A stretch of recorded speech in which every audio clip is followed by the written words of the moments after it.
Bonsoir et bienvenue à vous sur Sahel TV pour le journal. Restez avec nous pour les titres. Les réserves en devises de la Mauritanie s'élevaient à plus d'1,4 milliard millions de dollars. Cette somme couvre 6 mois d'importation, dixit le ministre des Finances, en réponse aux rumeurs de crise financière dans le pays. Ces libabies les plus torrentiels ont causé des pertes tragiques, des dégâts matériels considérables, des vies humaines seraient même également à déplorer.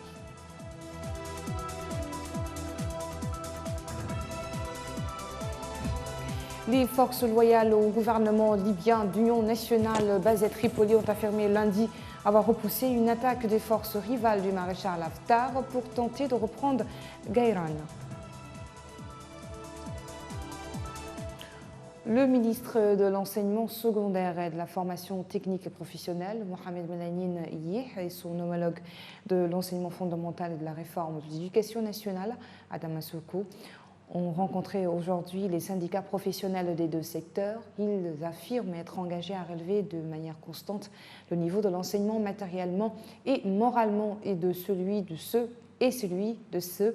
qui travaillent en amont sur la réforme du système pédagogique. Les ministres ont souligné l'attention particulière dont doit bénéficier l'élève pendant la phase de l'enseignement fondamental, notant que cette phase est essentielle dans la formation et la maturation des enfants, mais aussi que sur elle repose l'enseignement de manière globale.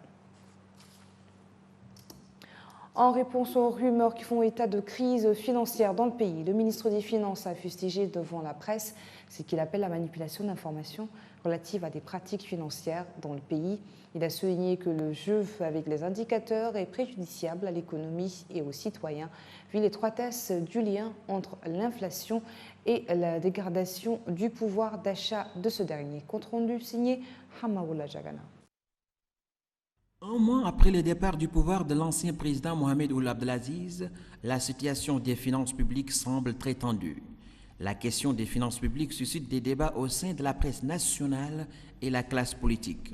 La BCM avait lancé la semaine dernière 2 appels d'offres relatifs à l'émission de bons du Trésor pour un emprunt de 13 milliards d'Ouguiya, ce qui a suscité des rumeurs faisant état des difficultés financières rencontrées par le pays ces derniers moments. L'opposition demande à cette occasion des clarifications sur cette présumée crise financière. On a besoin d'un audit. On a besoin aussi d'enquêtes sur les scandales qui sont annoncés par-ci, par-là. Ce qu'il faut, c'est qu'il y ait un changement de gouvernance, de style de gouvernance. Par exemple, lorsqu'il y a l'annonce d'un scandale, mais il faut que le pouvoir soit responsable vis-à-vis de son peuple et réagisse. Le ministre des Finances et le gouverneur de la Banque centrale ont immédiatement rassuré l'opinion publique sur cette question. C'était à l'occasion d'un point de presse conjoint organisé hier dans l'après-midi. La problématique des bons trésors n'est pas récente.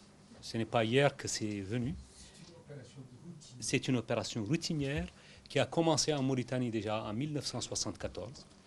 Et que ce que l'on peut dire aujourd'hui, c'est que, comme l'a dit le ministre tout à l'heure, c'est que la part des bons du trésor, la part du secteur bancaire, c'est-à-dire du secteur privé, dans les bons du Trésor a beaucoup diminué. Aujourd'hui, elle est de 10%. La plupart des bons du Trésor sont détenus par le public, par les entreprises publiques en particulier.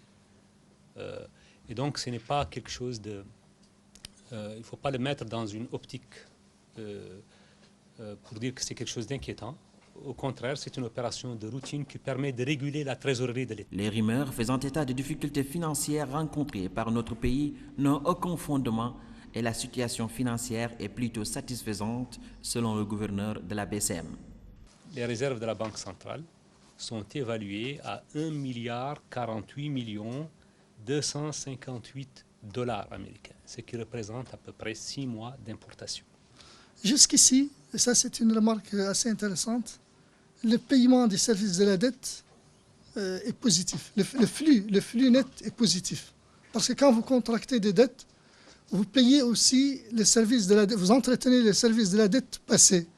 Le ministre des Finances et le gouverneur de la BCM ont fustigé les campagnes de désinformation de nature à porter atteinte à l'image du pays. Ils ont aussi rappelé l'importance de la crédibilité dont jouit la Mauritanie auprès des institutions financières internationales. Le président du parti Union des forces du progrès a déclaré dans une conférence de presse ce lundi qu'il y a des problèmes de désaccord sur la conduite du parti. Ould dit qu'il souhaite réformer le parti lors du congrès de l'UFP prévu vers la fin de l'année. Il a ensuite déclaré que le parti est uni dans sa majorité et qu'il a l'habitude de résoudre leurs différences de façon interne, ajoutant que les différentes opinions entre les dirigeants du parti sont normales. Par contre, un groupe de dirigeants de l'UFP à la tête son vice-président, Kadiata Malik Diallo, Moussafa Ould Bedreddine, son secrétaire général, et avec un certain nombre ont publié une déclaration demandant aux militants de sauver le parti. Le groupe accuse les dirigeants du parti de discipliner tout élément qui n'est pas d'accord avec le leader afin de fuir la responsabilité que le parti est en situation misérable. La dernière élection présidentielle prouve qu'il y a un désastre électoral avec seulement 2% obtenus. La capitale de la wilaya du Guidimara, Sélibabi, est depuis dimanche soir une ville sinistrée.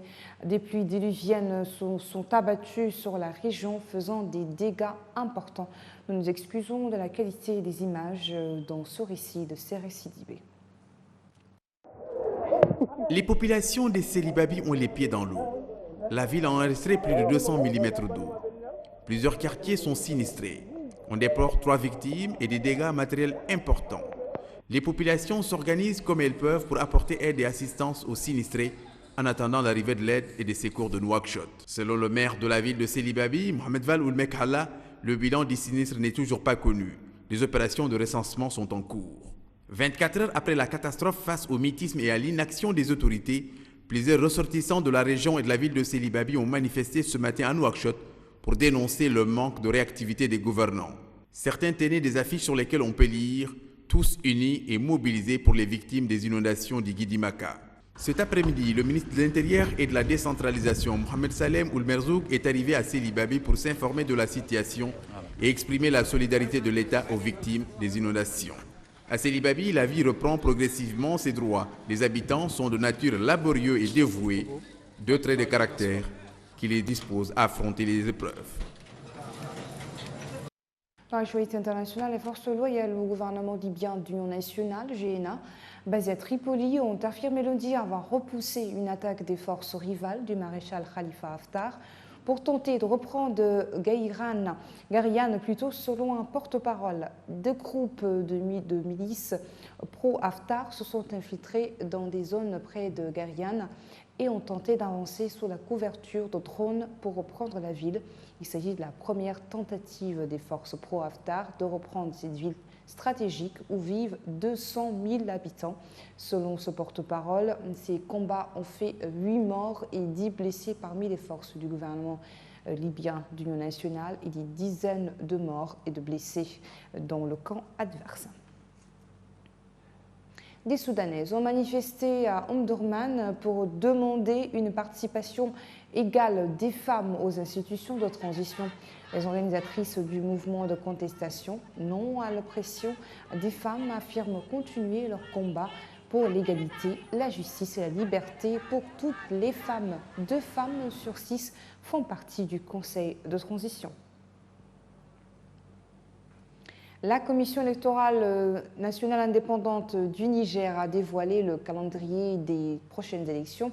Le premier tour de la présidentielle couplée aux législatives aura lieu le 27 décembre 2020, tandis que les élections municipales et régionales se tiendront le 1er novembre. Le second tour éventuel du scrutin présidentiel se tiendra le 20 février 2021. Pour l'élection présidentielle, le parti nigérien pour la démocratie et le socialisme au pouvoir a investi en mars le ministre de l'Intérieur, Mohamed Bazoum, 59 ans.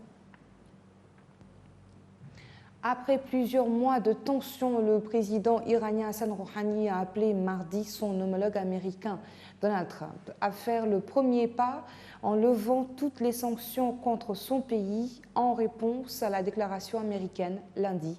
Lors de la conclusion du sommet du G7 en France, le président américain avait laissé entrevoir qu'une sortie de la crise irano-américaine était possible en jugeant réaliste une rencontre prochaine avec Rouhani. Ces sanctions ont été établies par Washington après sa décision en 2018 de se retirer unilatéralement de l'accord international sur le nucléaire iranien conclu en 2015 à Vienne. Du 28 au 30 août, l'Afrique et le Japon s'offrent un tête-à-tête exclusif pour étudier les voies et moyens de donner un souffle nouveau à leur coopération. Pendant 2 jours, Yokohama accueille en effet la 7e édition du TICAD, la conférence japonaise dédiée au développement du continent africain, organisée entre autres par le gouvernement du Japon, les Nations Unies et la Banque mondiale. L'événement convie les leaders politiques, dont cette année le président égyptien Abdel Fattah al-Sisi, le sud-africain Cyril Ramaphosa, le sénégalais Macky Sall, entre autres des personnalités du monde des affaires et des acteurs de la société civile. C'est sur cette page internationale que s'achève notre journal. Merci à vous de nous avoir suivis. Je vous rappelle les titres. Les réserves de devises de la Mauritanie s'élèvent à plus d'1,48 milliard de dollars. Cette somme couvre 6 mois d'importation, décide le ministre des Finances en réponse aux rumeurs de crise financière dans le pays. Ces Libabi, des pluies torrentielles ont causé des pertes tragiques en vies humaines ainsi que des dégâts matériels considérables.